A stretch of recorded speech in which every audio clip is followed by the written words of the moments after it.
look at the Google Maps, you can see the sea's been there before.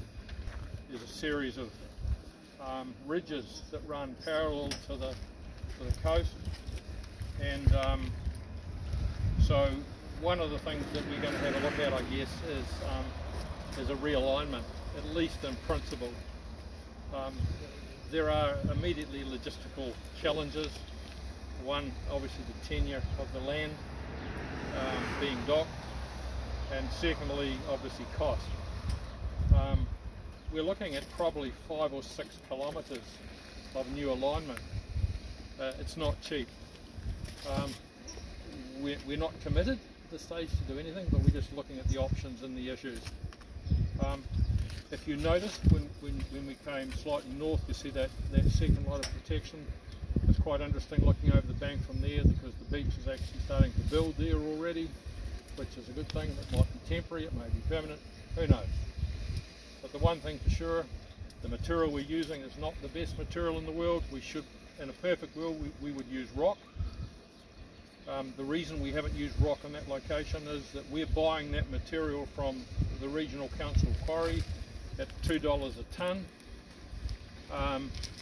The equivalent rock value per tonne is $28 a tonne. You see the material that's there has got some rock in it, not a lot, it has some. And so what we're doing is, this cut to the chase is risky.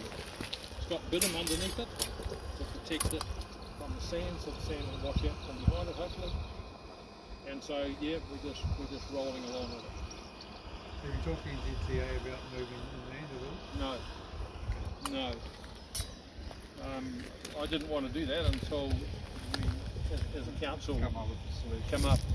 At the moment, it's an idea that's probably worth investigating, and so yeah. And the other issue is that I think we need to have a chat with our colleagues in the Department of Conservation as well. Yeah. And feel the temperature of the water, if you like.